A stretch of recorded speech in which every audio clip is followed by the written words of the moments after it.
الحمد لله رب العالمين والصلاة والسلام على أشرف الأنبياء والمرسلين نبينا محمد وعلى آله وصحبه أجمعين وبعد. آغاز نبوت اور نزول وحی کی تاریخ. آغاز نبوت اور نزول وحی کی تاریخ. یہ نبی صلی اللہ علیہ وسلم پر پہلی بار وحی اترنے اور آپ کی نبوت شروع ہونے کا واقعہ ہے. یہ رمضان کے مہینے میں لیلۃ القدر کے اندر پیش آیا. اللہ کا ارشاد ہے شہر رمضان الذی انزل فیہ القرآن.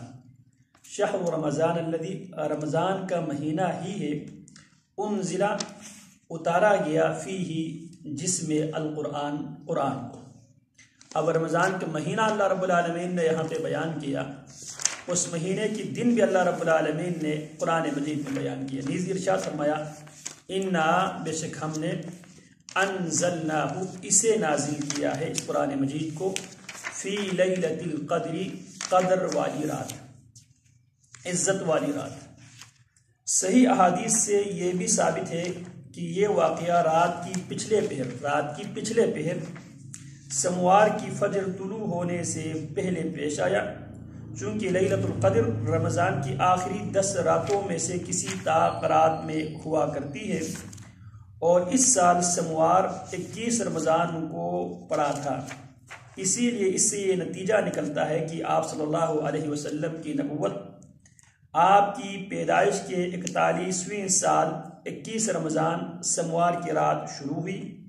اسی روز اگست کی 10 تاریخ تھی، اور عیسوی کیلنڈر کے مطابق 610 عیسوی، اور قمری حساب سے اس وقت آپ صلی اللہ علیہ وسلم کی عمر 40 سال 6 مہینے 12 دن تھی، اور شمسی حساب سے 39 سال 3 مہینے 22 دن. لہذا آپ کی بعثت 40 سال شمسی کے سرے پر ہوئے.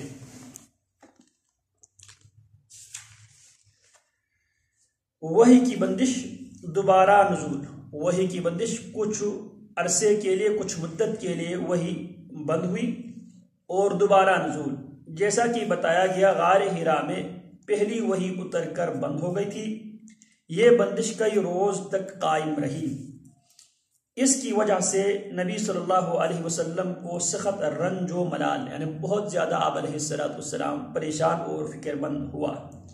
لیکن مصلحت الہی اسی میں تھی، کیونکہ اس طرح خوف جاتا رہا، معاملے کی نوعیت کو سمجھنے کا موقع ملا. دوبارہ وحی کی مشقت جھیلنے کے لیے صرف یہی نہیں کہ طبیعت آمادہ ہو گئی، بلکہ ایک گونا شوق و طلب بھی پیدا ہوئی. نبی علیہ السلام کو ایک شوق و طلب بھی پیدا ہوئی، اور آپ صلی اللہ علیہ وسلم دوبارہ وحی آنے کا انتظار فرمانے لگے. ادھر گوشہ نشینی کی بقیہ مدت پوری کرنے کے لیے، گوشہ نشینی یعنی لوگوں سے الگ تھلگ کسی ویرانے میں، کسی خلوت میں بیٹھنے کو کہتے گوشہ نشینی. گوشہ نشینی کی بقیہ مدت پوری کرنے کے لیے آپ صلی اللہ علیہ وسلم ورقہ کے پاس سے پلٹ کر دوبارہ غار حرا میں تشریف لا چکے تھے. گوشہ نشینی کے لیے جناب ورقہ بن نوفل سے ملاقات کے بعد نبی علیہ السلام پھر گوشہ نشینی اختیار کرنے کے لیے غار حرا تشریف لا چکے تھے. پھر ماہ رمضان ختم ہو گیا اور آپ کی مدت اعتکاف پوری ہو گئی، تو حسب عادت پہلی شوال کی صبح، یعنی یکم شوال کی صبح حرا سے اتر کر مکہ مکرمہ روانہ ہوئے. نبی صلی اللہ علیہ وسلم کا ارشاد ہے کہ میں پہاڑ سے اتر کر میدان میں پہنچا تو مجھے پکارا گیا. جب میں پہاڑی سے اتر کر ہموار جگہ پہ جب میں پہنچا، مجھے پکارا گیا. میں نے دائیں دیکھا تو وہاں کچھ دکھائی نہ دیا، بائیں دیکھا تو وہاں بھی کچھ نظر نہ آیا. اچھا، پھر آگے دیکھا تو وہاں بھی کچھ نظر نہ آیا، پھر پیچھے دیکھا تو وہاں بھی کچھ نظر نہیں آیا. اس کے بعد میں نے سر اٹھایا تو کیا دیکھتا ہوں، جو فرشتہ غار حرا میں میرے پاس آیا تھا وہی آسمان اور زمین کے درمیان کرسی پر بیٹھا ہوا ہے۔ یہی قرآن مجید میں اللہ رب العالمین نے ایک بار پھر قرآن مجید میں اللہ نے ذکر کیا وَلَقَدْ رَآهُ نَزْلَةً أُخْرَى۔ نبی علیہ السلام نے جبریل امین علیہ السلام کو اصلی صورت میں 2 بار دیکھے ہیں۔ ایک بار یہ وہ مقام ہے جہاں پہ نبی اکرم صلی اللہ علیہ وسلم جناب جبریل کو اس کی اصلی صورت میں نبی علیہ السلام نے جناب جبریل کو دیکھا تھا۔ تو جو فرشتہ حرا میں میرے پاس آیا تھا وہی آسمان اور زمین کے درمیان کرسی پر بیٹھا ہوا ہے۔ یہ دیکھ کر میرا پورا وجود اس کے روب سے بھر گیا۔ یہ ہے طبعی خوف۔ خوف کی 2 قسمیں ہیں بیٹا، ایک ہے طبعی خوف۔ طبعی خوف یہ ہے مثال کے طور پہ آدمی آگ سے ڈرتا ہے، آدمی گولی سے ڈرتا ہے، آدمی چھری سے ڈرتا ہے۔ کس حوالے سے ڈرتا ہے؟ چھری مجھے کاٹ دے گی، ٹھیک ہے، آگ مجھے جلا دے گی، گولی میری ہڈی توڑ دے گی۔ ایک ہے اللہ سمجھ کر ڈرنا۔ لوگ بتوں کو ڈرتے ہیں، خالق و مالک رازق مشکل کشا سمجھ کے ڈرتے ہیں، جبکہ ہم سانپ سے، ہم چھری سے، ہم آگ سے اس لیے ڈرتے ہیں کیونکہ یہ آگ مجھے جلا دے گی، یہ چھری مجھے کاٹ دے گی، اور یہ گولی میری ہڈی توڑ دے گی، مجھے مار دے گی۔ ہاں، یہ ہے طبعی خوف۔ اسے کیا کہتے ہیں؟ طبعی خوف۔ تو نبی علیہ السلام فرماتے ہیں میرا پورا وجود اس کے روب سے بھر گیا۔ یہاں پہ ایک کون سا خوف ہے؟ طبعی خوف ہے۔ طبعی خوف یہ شرک نہیں ہے۔ بات سمجھ میں آ رہی ہے؟ یہاں تک کہ میں زمین کی طرف جا چکا۔ نبی علیہ السلام فرماتے ہیں میں ڈر کی وجہ سے میں زمین کی طرف جا چکا، پھر میں خدیجہ کے پاس آیا اور کہا مجھے چادر اڑا دو، مجھے چادر اڑا دو، اور مجھے چادر اڑا دو۔ نبی علیہ السلام بار بار یہ جملہ آپ علیہ السلام مجھ پر کمبل ڈال دو، ٹھنڈے پانی کے چھینٹے مارو۔ انہوں نے کمبل اڑا دیا اور ٹھنڈے پانی کے چھینٹے مارے۔ پھر یہ آیتیں نازل ہوئی، یا ایھا المدثر قم فانذر وربک فکبر وثیابک فطہر والرجز فہجر۔ یا ایھا المدثر، ایک کمبل پوش۔ کمبل پوش سے مراد کیا ہے؟ ایک کمبل پہننے والا، ایک کمبل اوڑھنے والا۔ قم، اٹھ، فانذر، ڈرا، قم فانذر، لوگوں کو ان کی بدعمالی کے نتائج سے ڈرا۔ وَرَبَّكَ فَكَبِّرْ، اور اپنے رب کی بڑائی بیان کر۔ وَرَبَّكَ فَكَبِّرْ، اور اپنے رب کی بڑائی بیان کر۔ وَثِيَابَكَ فَطَهِّرْ، اور اپنے کپڑے پاک رکھ۔ سیاب بیٹا 2 قسم کی ہے، دل کو بھی سیاب کہا جاتا ہے، اور سیاب جو انسان اپنے تن پہ جو کپڑا پہنتے ہیں اسے بھی سیاب کہا جاتا ہے، ٹھیک ہے۔ اپنے دل کو بھی پاک کرے اور ظاہری جو کپڑا انسان پہنتا ہے اس کو بھی پاک کرے۔ وَثِيَابَكَ فَطَهِّرْ، اور اپنے کپڑے پاک رکھ۔ وَالرُّجْزَ فَاهْجُرْ، وَالرُّجْزَ، اور گندگی سے فَاهْجُرْ، الگ تھلگ رہے۔ وَالرُّجْزَ، ہر قسم کی گندگی۔ گندگی کی 2 قسمیں ہیں، ایک غلاظت معنوی ہوتی ہے اور ایک غلاظت حسی ہوتی ہے۔ غلاظت حسی وہ ہوتی ہے جو انسان جس غلاظت کو محسوس کر سکتا ہے 5 سینسز سے، حواس 5 سے۔ مثال کے طور پہ چھوٹے بچوں کی پیشاب انسان دیکھ کر یا انسان اس کی بو سونگھ کر اس غلاظت کو محسوس کرتا ہے۔ رات کی تاریکی میں لائٹ نہ ہو تو انسان چھو کر محسوس کرتا ہے، مائیں چھوتی ہے کیا بچے نے پیشاب تو نہیں کیا، تو چھو کر غلاظت کو محسوس کرتی ہیں عورتیں۔ اسی طرح ایک غلاظت جو انسان چکھ کر محسوس کرتا ہے، مثال کے طور پہ کوئی چیز اگر خراب ہو گئی ہے تو انسان چکھ کر محسوس کرتا ہے یہ چیز خراب ہو گئی ہے۔ تو خیر، تو ہر قسم کی یہ ہے غلاظت حسی جس کو انسان محسوس کرتے ہیں 5 چیزوں سے، آنکھ سے، ناک سے، کان سے، اور زبان سے، ذائقے سے، اور ہاتھ سے۔ ایک ہے غلاظت معنوی، شرک، بدعات، توہم، یہ سارے کے سارے کیا ہیں؟ غلاظت معنوی ہے۔ تو اللہ نے ہر قسم کی غلاظت سے نبی علیہ السلام کو الگ تھلگ رہنے کا حکم دیا۔ والرجز، اور گندگی سے فحجر، الگ تھلگ رہے۔ یہ واقعہ نماز فرض ہونے سے پہلے کا ہے۔ اس کے بعد وحی میں گرمی آ گئی، یعنی وحی میں شدت آ گئی، وحی میں تیزی آ گئی، چنانچہ پے در پہ وحی آنے لگی۔ ان آیات سے آپ کی رسالت شروع ہوئی۔ آپ کی یہ رسالت آپ کی نبوت کے اتنے دنوں بعد شروع ہوئی جتنے دنوں وحی بند تھی۔ ان آیات میں آپ صلی اللہ علیہ وسلم کو 2 طرح کے کام سونپے گئے۔ کتنے طرح کی؟ 2 طرح کے کام سونپے گئے، اور دونوں کے نتائج بھی بتا دیے گئے۔ دونوں کاموں کے نتائج بھی بتا دیے گئے۔ ایک کام یہ ہے کہ آپ لوگوں کو اللہ کا حکم بتائیں، بدعملی کے نتائج سے ڈرائیں۔ آپ کو یہ حکم قم فانذر، اٹھ ڈرا کے ذریعے دیا گیا ہے، کیونکہ اس کا معنی یہ ہے کہ آپ لوگوں کو یہ بتلا اور سمجھا دیں جس طرح کی گمراہی اور بدعملی میں مبتلا ہے اور غیر اللہ کی پوجا اور اللہ کی بعض صفات و افعال اور حقوق میں دوسروں کو شریک ٹھہرانے کا جو کام کر رہے ہیں، اللہ تعالیٰ اس پر ان کو عذاب دے گا۔ دوسرا کام یہ ہے آپ خود اپنے اوپر اللہ کے احکام لاگو کریں۔ اب نبی علیہ السلام کو ان 4 آیات میں اللہ رب العالمین نے 2 احکامات دیے۔ پہلا حکم کہ آپ لوگوں کو آپ ڈرائیں، لوگوں کو آپ دعوت دیں، اور دوسرا حکم آپ علیہ السلام اللہ کے احکامات کو سب سے پہلے اپنے اوپر لاگو کریں، تاکہ آپ کو اللہ کی خوشنودی بھی حاصل ہو اور آپ پر دوسروں کے لیے نمونہ بھی ٹھہرائیں، اور آپ دوسروں کے لیے نمونہ بھی ٹھہریں۔ یہ حکم بقیہ آیات میں دیا گیا ہے۔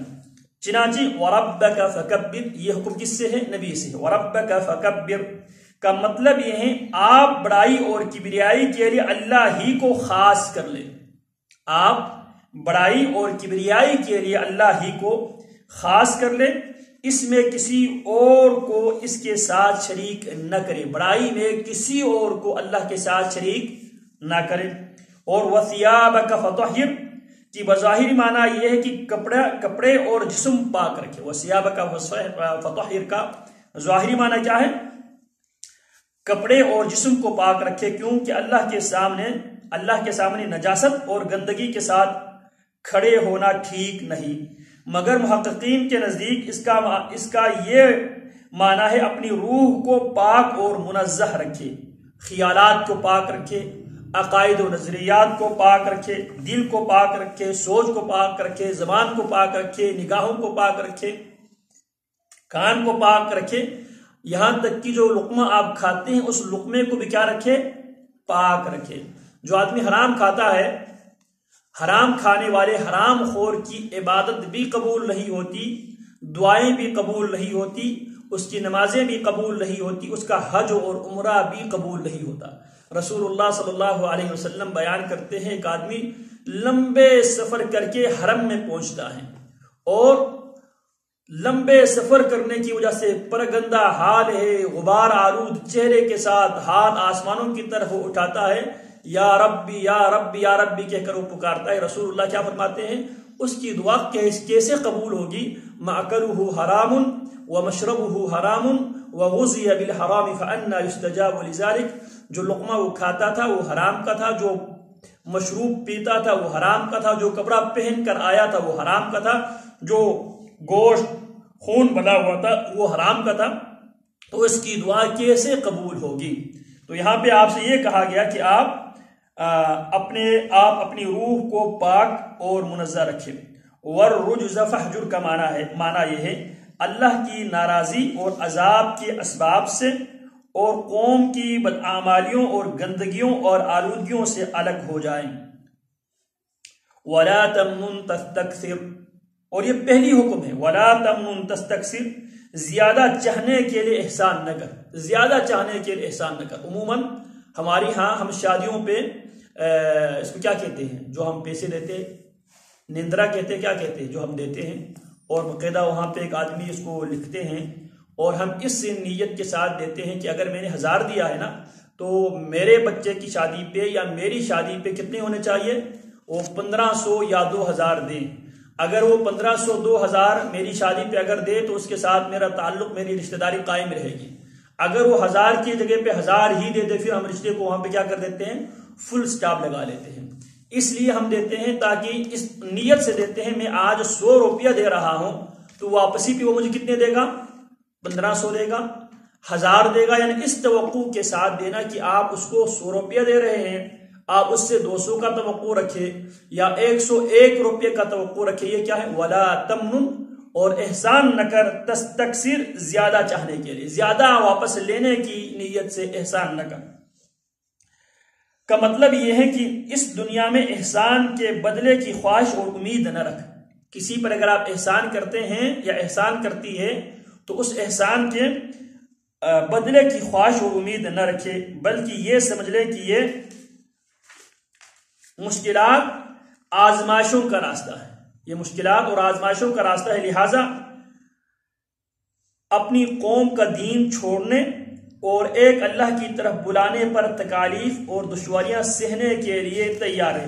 وَلِرَبِّكَ فَاصْبِرْ، یہ غالباً انہوں نے آیت کا تذکرہ نہیں کیا. آیت میں کیا ہے؟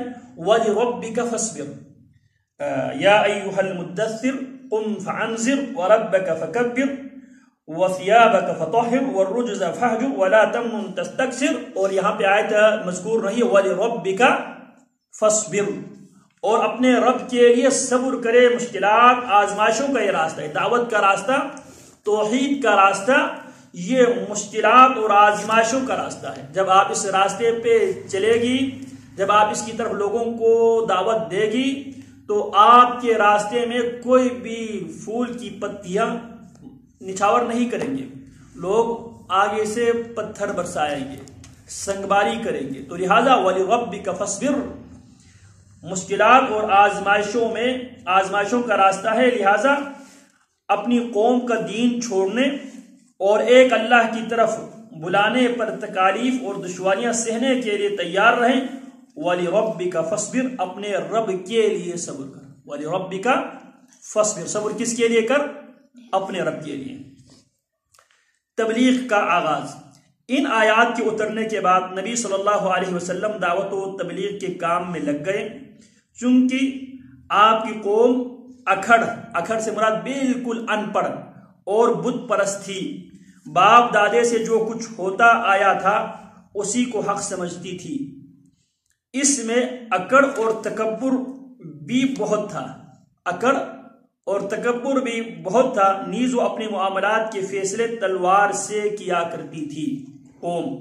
اس لیے اللہ نے آپ صلی اللہ علیہ وسلم کے لیے راستہ چنا کہ تبلیغ کا کام خاموشی رازداری سے کرے، صرف اسی کو مخاطب کرے جو بڑا حق پسند اور قابل اطمینان. شروع میں نبی علیہ السلام کو اللہ رب العالمین نے صرف اسی کو مخاطب کرنے کا حکم دیا جو بلا حق پرست اور قابل اطمینان ہو، اور ان میں بھی سب سے پہلے اپنے گھر، کنبے، قبیلے، دوست، احباب کو دعوت دے.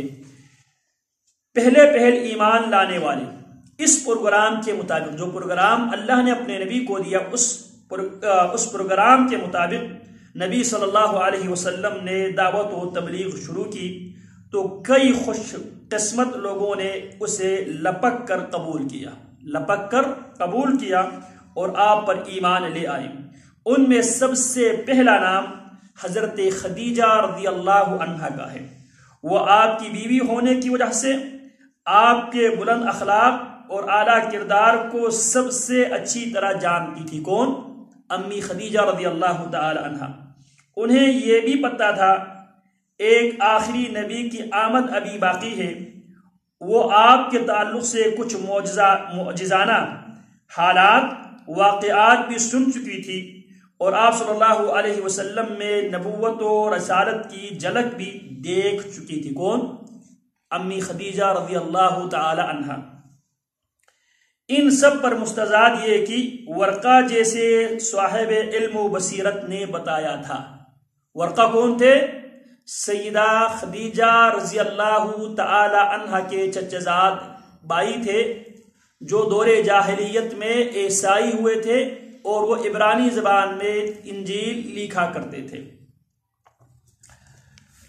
کہ ہیرا میں جو فرشتہ آپ کے پاس آیا تھا، ورقہ نے کیا کہا تھا؟ ہیرا میں جو فرشتہ آپ کے پاس آیا تھا وہ جبریل علیہ السلام تھے اور جو کچھ لائے تھے وہ وحی الہی تھی.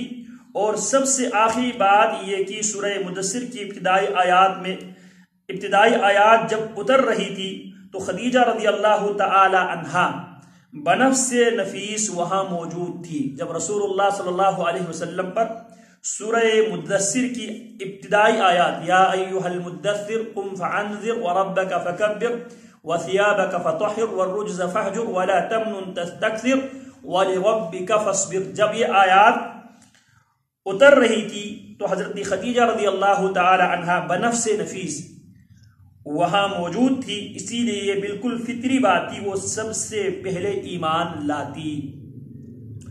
ادھر ان آیات کے اترتے ہی نبی صلی اللہ علیہ وسلم نے ان آیات کے اترتے ہی نبی صلی اللہ علیہ وسلم اپنے جگری دوست ابو بکر رضی اللہ تعالی عنہ کے پاس گئے اور انہیں اپنی نبوت و رسالت سے آگاہ کرتے ہوئے ایمان لانے کی دعوت دی۔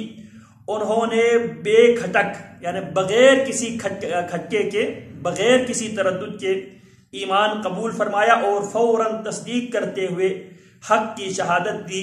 چنانچہ وہ اس امت کے سب سے پہلے مومن ہیں، اور وہ آپ صلی اللہ علیہ وسلم سے 2 سال چھوٹے تھے اور آپ کا کھلا چھپا سب کچھ جانتے تھے۔ آپ کا کھلا اور چھپا یعنی آپ کے ظاہر اور باطن سب کچھ کون جانتے تھے؟ آپ کے دوستوں میں سے صدیق اکبر ابو بکر رضی اللہ تعالی عنہ جانتے تھے۔ لہٰذا ان کا ایمان لانا آپ صلی اللہ علیہ وسلم کی سچائی کا بہترین ثبوت ہے۔ پہلے ایمان لانے والوں میں حضرت علی رضی اللہ عنہ بھی شامل ہے، جو نبی علیہ السلام کے چچا زاد بھی تھے اور نبی علیہ السلام کے گھر میں رہتے تھے۔ جب جناب ابو طالب بہت بچے والے تھے تو جناب نبی علیہ السلام کے پاس جب خوشحالی آئی تو آپ علیہ السلام نے جناب علی کی پرورش، ان کی تعلیم و تربیت اور ان کے اخراجات اپنے ذمے لیے تھے، اور جناب علی رضی اللہ تعالی عنہ نبی اکرم صلی اللہ علیہ وسلم کے گھر میں رہتے تھے۔ وہ نبی صلی اللہ علیہ وسلم کی زیر کفالت تھے، آپ ہی کے پاس رہتے تھے اور آپ ہی ان کے کھانے پینے کے بندوبست اور ان کی دیکھ بھال کرتے تھے، کیونکہ قریش قحط سالی سے دوچار تھے اور ابو طالب کے پاس مال کم اولاد زیادہ تھی، لہٰذا ان کے بیٹے جعفر کو حضرت عباس پال رہے تھے اور حضرت علی کو نبی صلی اللہ علیہ وسلم نے پالا تھا، اور آپ کے بچوں کی طرح آپ کے یہاں رہتے تھے، اور آغاز نبوت کے وقت بلوغت کے قریب پہنچ چکے تھے، اور ایک قول کے مطابق ابھی 10 سال کے تھے۔ کون؟ سیدنا علی رضی اللہ تعالیٰ عنہ۔ سیدنا ابو صدیق اکبر کی کتنی عمر ہوگی بیٹا؟ جب آپ علیہ السلام سے 2 سال چھوٹے ہیں تو کتنے سال ہوگی حضرت ابو بکر کی؟ جب آپ کی 40 سال، جب آپ کی عمر 40 سال کو پہنچی، اللہ نے آپ کو نبوت دی۔ جناب ابو بکر نبی علیہ السلام سے 2 سال چھوٹے ہیں تو کتنے عمر ہوگی ایمان کی حال؟ جس وقت حضرت ابو بکر اسلام قبول کر رہے تھے اس وقت حضرت ابو بکر کی عمر کیا ہوگی؟ 38 سال۔ اور حضرت علی کی عمر کیا تھی؟ جی 10 سال۔ اچھا، جو کچھ آپ صلی اللہ علیہ وسلم کرتے وہی وہ بھی کرتے، سیدنا علی رضی اللہ عنہ۔ لہٰذا جب آپ نے ان کو اسلام کی دعوت دی وہ مسلمان ہو گئے، اور وہ بچوں میں سب سے پہلے مومن تھے۔ کون؟ سیدنا علی رضی اللہ تعالی عنہ۔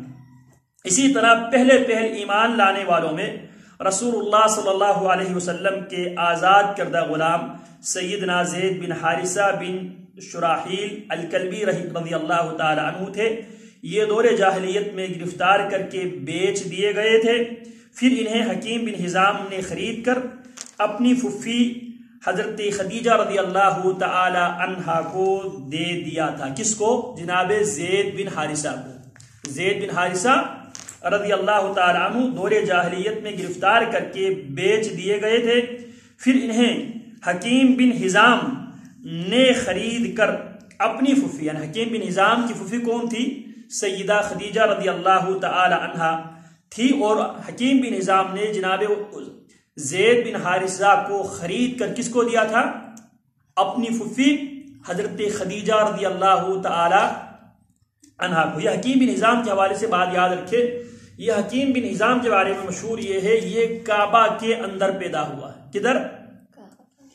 کعبہ کے اندر جو پیدا ہوا، اس کی والدہ کعبہ میں تھی اور کعبہ کے اندر یہ حکیم بن حزام پیدا ہوا ہے، یہ بات مشہور ہے، یہ صحابی ہے۔ اور یہ سیدہ خدیجہ رضی اللہ تعالی عنہا کی رشتہ دار تھے، اور حضرت خدیجہ رضی اللہ تعالی عنہا نے انہیں رسول اللہ صلی اللہ علیہ وسلم کے حوالے کر دیا۔ کسے رسول اللہ کے حوالہ کر دیا تھا حضرت خدیجہ نے؟ جناب زید بن حارثہ کو، ٹھیک ہے جی۔ جب ان کے والد اور چاچا کو، کس کے والد چاچا کو؟ جناب زید بن حارثہ کے والد اور چاچا کو ان کی موجودگی کا علم ہوا تو وہ رسول اللہ صلی اللہ علیہ وسلم کے پاس حاضر ہوئے اور عرض کی کہ فدیہ لے کر چھوڑ دیں، آپ فدیہ لیں، آپ فدیہ لے کر ہمارے بیٹے کو، ہمارے بھتیجے کو چھوڑ دیں، اور فدیہ لینے میں بھی احسان فرمائیں۔ انہوں نے کہا آپ ہم سے فدیہ لے کر ہمارے بیٹے کو چھوڑ دیں اور فدیہ لینے میں بھی آپ ہم پر احسان کریں۔ آپ نے زید کو بلایا اور اختیار دیا کہ چاہیں آپ کے پاس رہیں، چاہیں والد اور چاچا کے ساتھ چلے جائیں۔ انہوں نے آپ کے ساتھ رہنا پسند کیا۔ جب نبی علیہ السلام کے پاس زید بن حارثہ کے والد اور ان کے چاچا پیارے پیغمبر کے پاس آئیں اور عرض کی آپ فدیہ لے کر ہمارے بیٹے، ہمارے بھتیجے کو چھوڑ دیں اور فدیے میں بھی آپ ہمارے ساتھ احسان کریں، نیکی کریں۔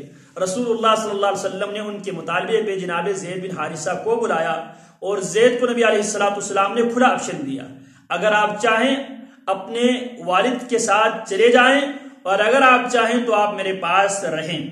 تو جناب زید بن حارثہ رضی اللہ تعالی عنہ نے کیا فیصلہ کیا؟ انہوں نے آپ کے ساتھ رہنا پسند کیا۔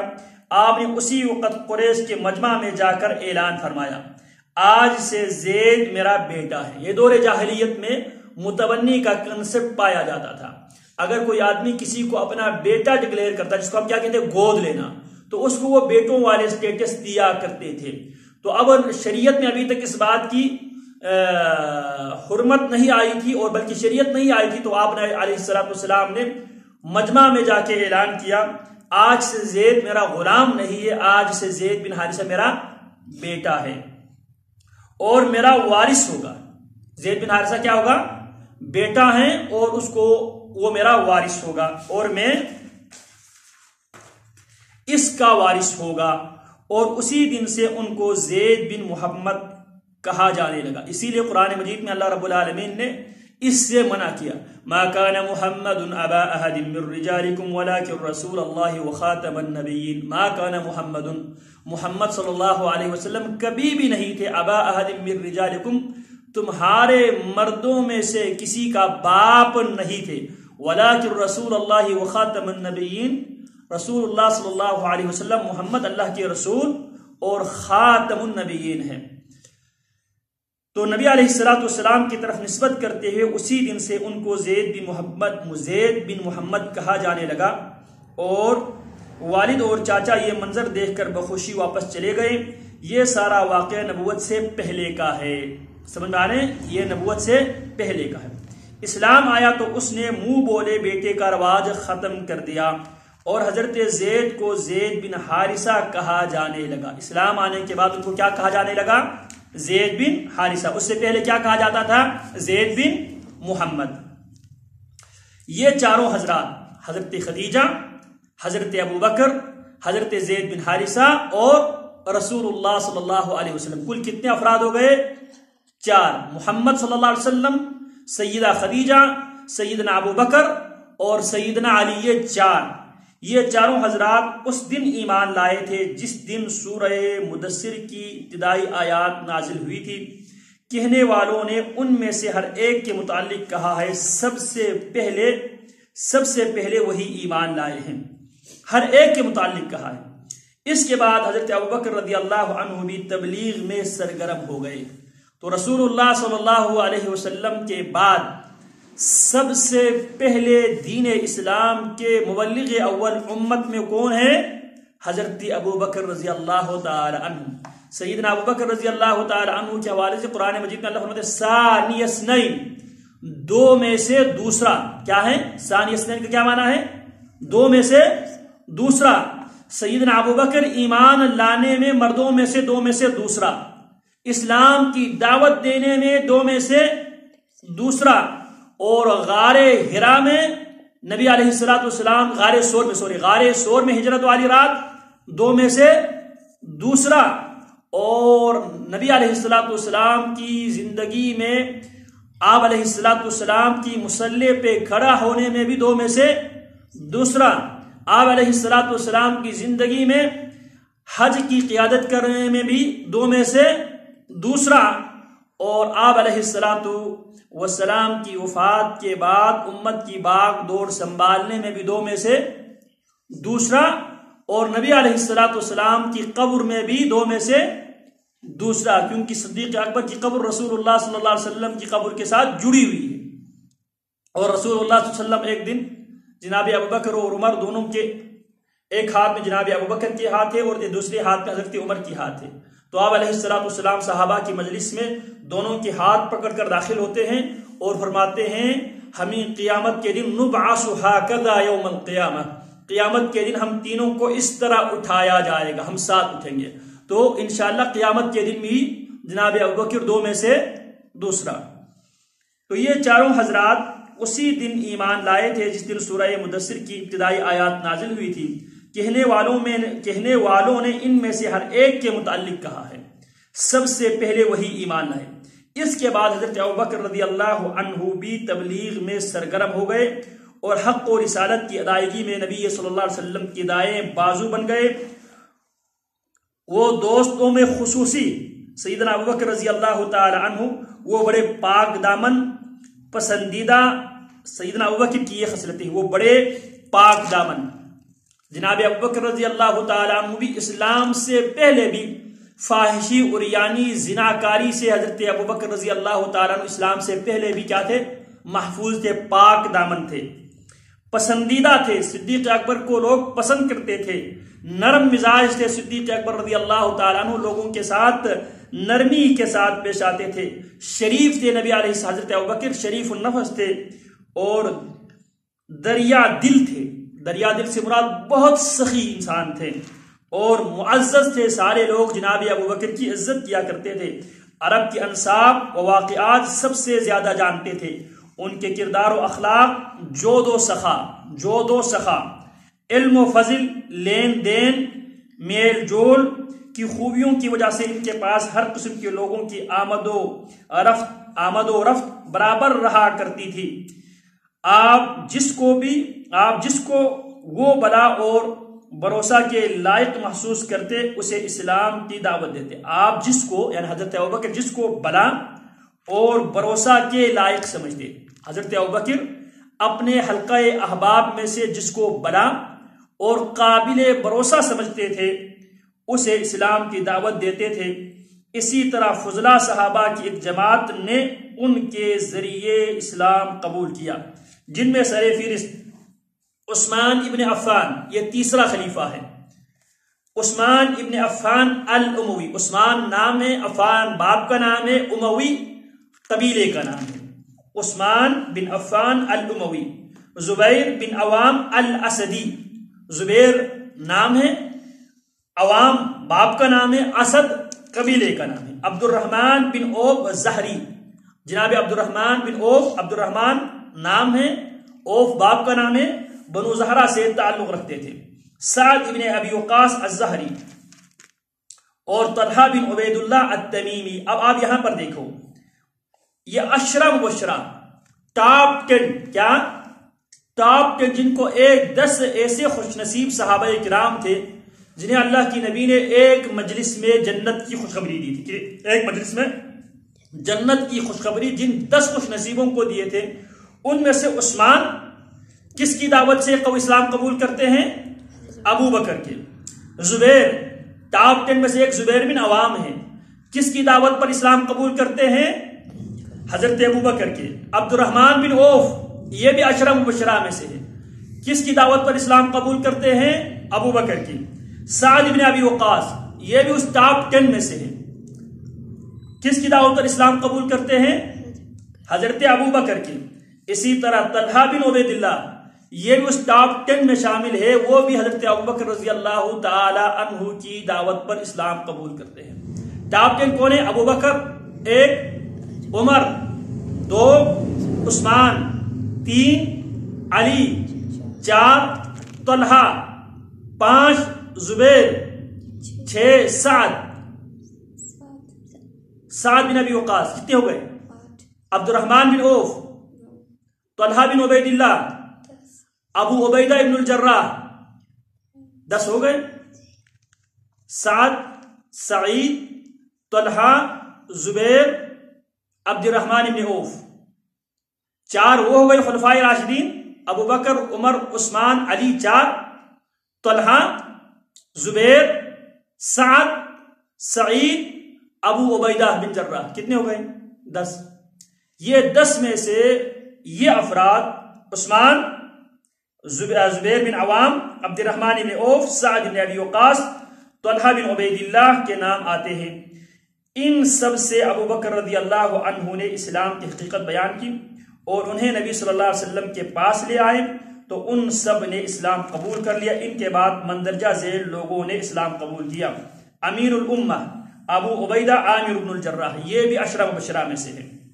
ابو عبیدہ امین الامہ، ان کا لقب کیا ہے؟ امین الامہ۔ آج بھی آپ نے ابو عبیدہ نام سنا ہے؟ کدھر ہے ابو عبیدہ؟ فلسطین میں، سنا ہے؟ یہ ابو عبیدہ، اس کی طرف نسبت کر کے اس نے اپنے نام، جو اس وقت قسام کے جو ترجمان کا نام ابو عبیدہ ہے، یہ ابو عبیدہ فلسطین کے فاتح فلسطین ہے۔ 10 مبشرہ میں سے ایک ہے ابو عبیدہ۔ یہ کون ہے؟ ابو عبیدہ عامر بن الجراح، جن کا لقب ہے امین هذه الامہ، اس امت کے امین۔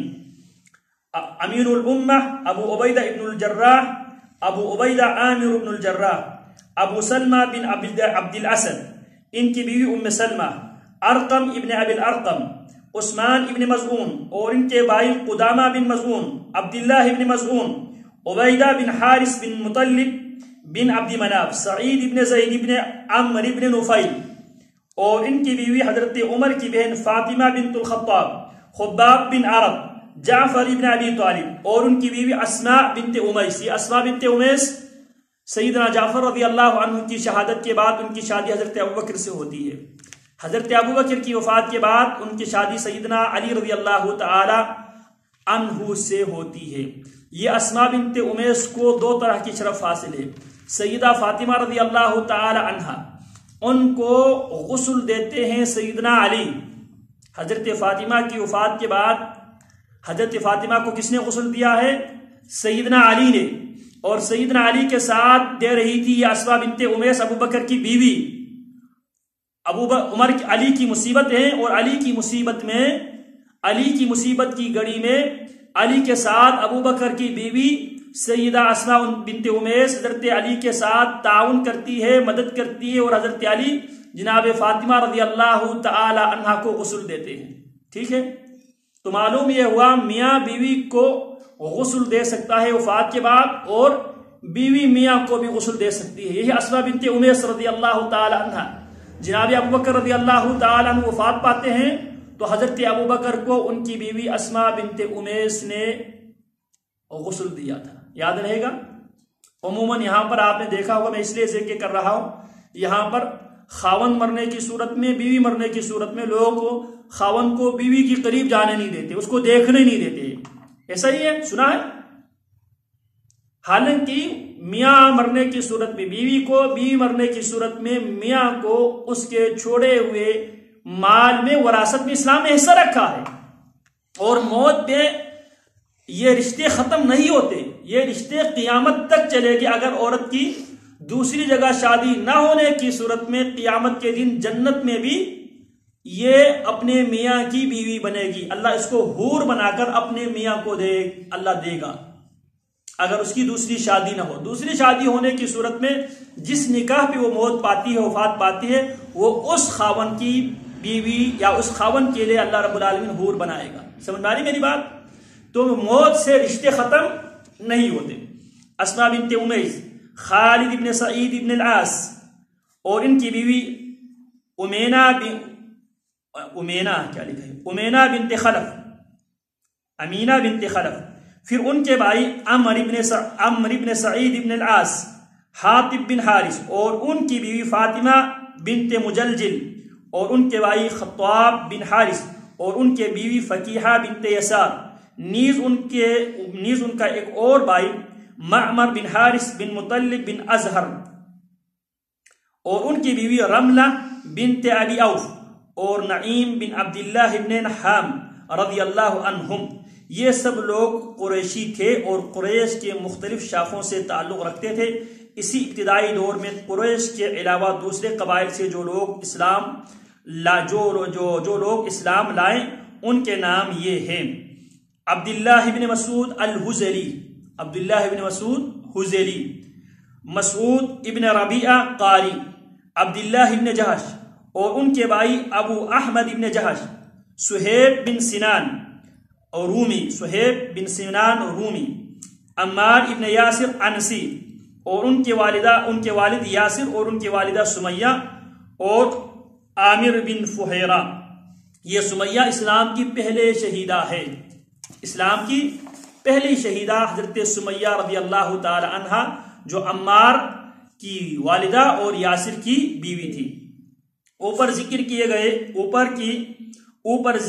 گئی خواتین کے علاوہ جن عورتوں نے اسلام کی طرف سبقت کی ان کے نام یہ ہیں: ام ایمن برکہ حبشیہ، یہ ام ایمن رضی اللہ تعالی عنہا جس وقت حبشیوں نے خانہ کعبہ کو گرانے کے لیے مکہ میں حبشی حملہ آور ہوئے تھے اور اللہ رب العالمین نے ان پر ابابیل نازل کیے تھے، الم تر کیف فعل ربک باصحاب الفیل الم یجعل کیدہم فی تضلیل وارسل علیہم طیرا ابابیل ترمیہم بحجارۃ من سجیل فجعلہم کعصف معقول۔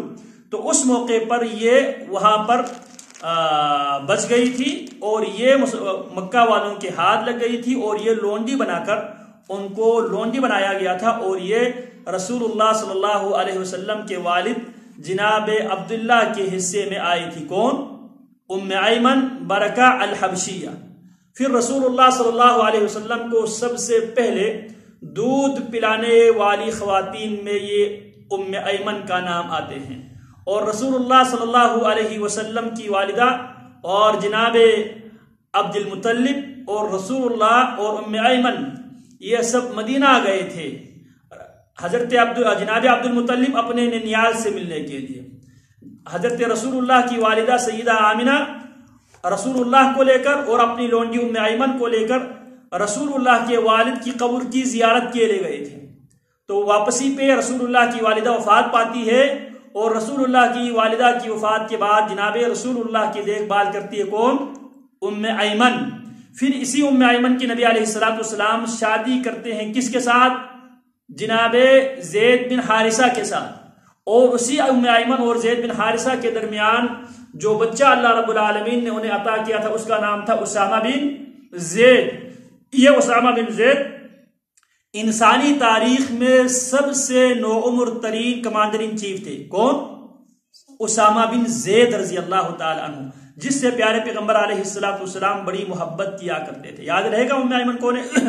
ام ایمن برکہ حبشیہ، جو نبی صلی اللہ علیہ وسلم کو بچپن میں گود کھلایا کرتی تھی اور آپ کے والد کی لونڈی تھی۔ حضرت عباس رضی اللہ عنہ کی بیوی ام الفضل لبابہ الکبریٰ بنت الحارث ہلالیہ، وہ بھی سب سے پہلے اسلام لانے والے خواتین میں سے تھی۔ حضرت عباس کی بیوی ام الفضل لبابہ الکبریٰ بنت الحارث ہلالیہ اور اسماء بنت ابی بکر رضی اللہ تعالی عنہا، حضرت ابوبکر کی بیٹی اسماء، یہ بھی سب سے پہلے اسلام لانے والی خواتین میں شامل ہے، اور ان کی شادی ہوتی ہے کن سے؟ رسول اللہ صلی اللہ علیہ وسلم کے ففزات جناب زبیر بن عوام سے۔ زبیر کس کا بیٹا ہے؟ عوام کا، اور اس کی والدہ کا نام صفیہ بنت عبد المطلب۔ رسول اللہ صلی اللہ علیہ وسلم کی پھوپھی کا نام کیا تھی؟ صفیہ۔ صفیہ کی شادی کس سے ہوتی ہے؟ عوام سے، اور عوام سے ان کا جو بیٹا ہوتا ہے اس کا نام کیا ہے؟ زبیر۔